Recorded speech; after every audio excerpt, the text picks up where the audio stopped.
Jorge, abre essa porta! Vamos, Lucas!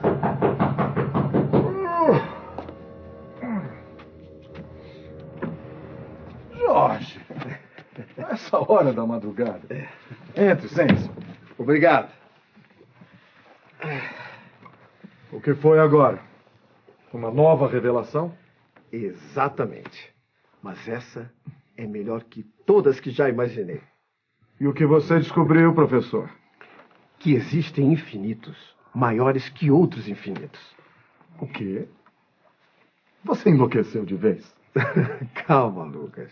Eu vou explicar. Na verdade, a ideia é simples. E isto me deixa eufórico. Jorge e o infinito. Uma história de amor. Pois bem, conte o que está acontecendo.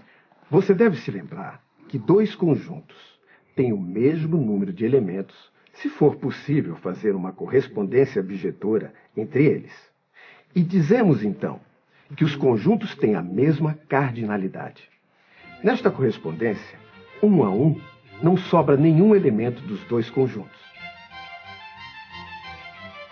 Sim, eu me lembro. E o que tem isso? Então, Lucas, o que você acha que aconteceria se eu usasse exatamente a mesma definição para conjuntos infinitos? Não faço a menor ideia. Pois então me diga, Lucas, qual conjunto tem mais elementos, os naturais ou os racionais positivos? Mas isso é tão elementar, Jorge. O conjunto dos naturais está contido nos racionais positivos. Portanto, existem mais números racionais positivos do que números naturais. Aliás, muito mais. É simples, não? É simples, sim. Mas é sutil. Eu tenho que dizer que você caiu na armadilha. Como assim? Não vai fazer a minha cabeça dar voltas. Não se preocupe, meu caro escritor. O segredo está na simples correspondência bijetora. Eu vou mostrar a você, meu caro amigo, a correspondência bijetora entre os naturais e os racionais positivos. Veja, nós podemos escrever qualquer racional positivo como uma fração A sobre B com A e B números naturais. Agora preste atenção. Imagine uma tabela com os numeradores na horizontal e os denominadores na vertical. Dessa maneira, podemos escrever todos os racionais positivos, cada um em um quadradinho da tabela. Agora podemos enumerar todos os quadradinhos dessa tabela infinita com os números naturais, passeando num zigue-zague.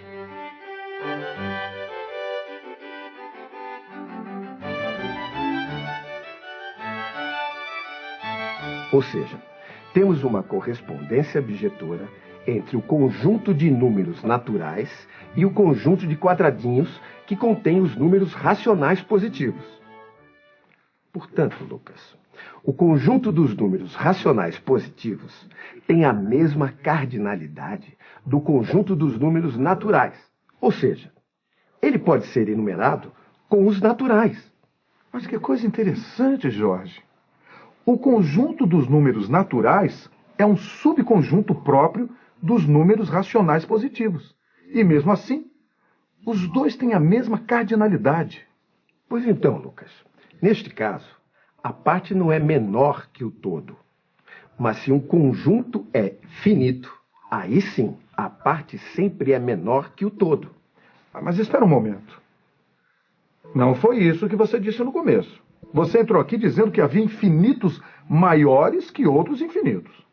Então, e é aí que está a minha iluminação dessa noite.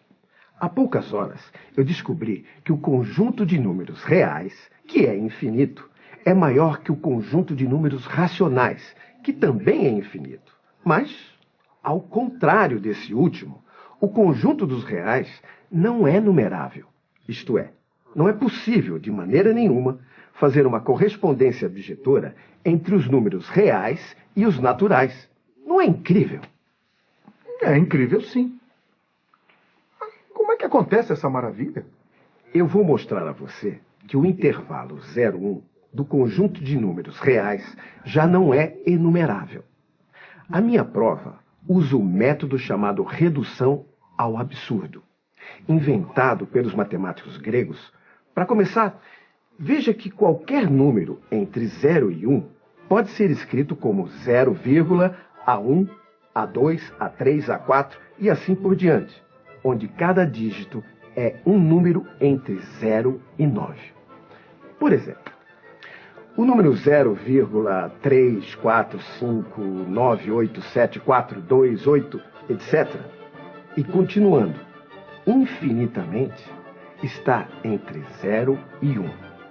E todos os seus dígitos estão entre 0 e 9.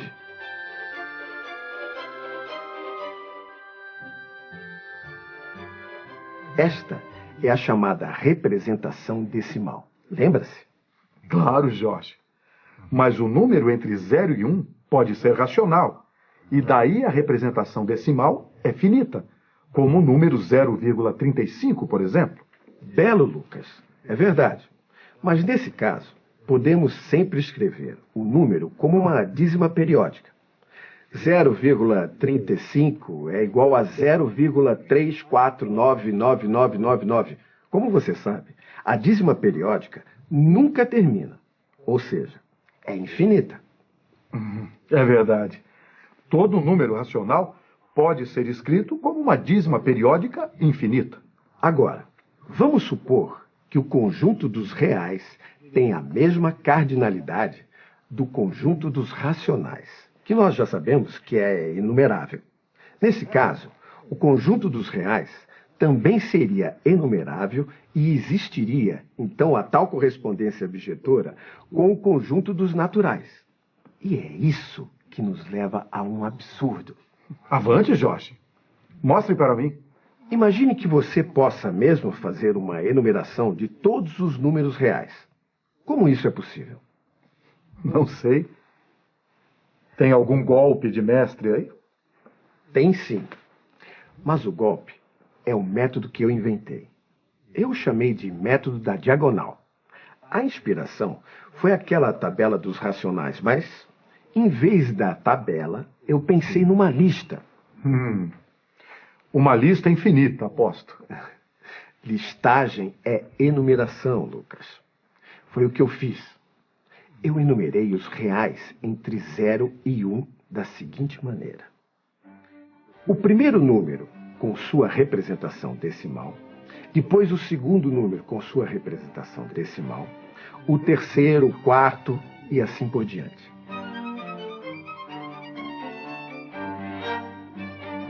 Na nossa lista arbitrária, o dígito AIJ é o jésimo dígito do iésimo, número real que está entre 0 e 1. Por exemplo, o A34 é o quarto dígito do terceiro número. Na nossa lista exemplo, o A34 é dígito 8. Você quer dizer que um número qualquer, por exemplo, 0,064321, etc., está em algum lugar desta lista infinita, e que 2/3, que é igual a 0,6666, também está em algum lugar da lista? Exatamente, Lucas. Considere na nossa lista a diagonal com os dígitos A11, A22, A33 e assim por diante. Usando esses dígitos, vamos construir outro número muito especial entre 0 e 1, que vamos chamar de D. É o seguinte. O primeiro dígito D1 deste número D é igual a A11 mais 1. O segundo dígito D2 é igual a A22 mais 1. D3 é igual a A33 mais 1 e assim por diante. Mas, com um pequenino detalhe, Lucas. Se algum AII for igual a 9, teremos DI igual a 9 mais 1 igual a 10, que tem 2 dígitos e não serve, pois os nossos dígitos estão sempre entre 0 e 9 na representação decimal. Então, neste caso, vamos definir DI igual ao dígito 1, mas, na verdade, poderia ser qualquer outro dígito fixo entre 0 e 9. Agora, Lucas, preste atenção. No número especial que eu te prometi, D é igual a 0, D1, D2, D3 e assim por diante, é claro que este número está entre 0 e 1, não é? Claro, Jorge. Exatamente como os outros.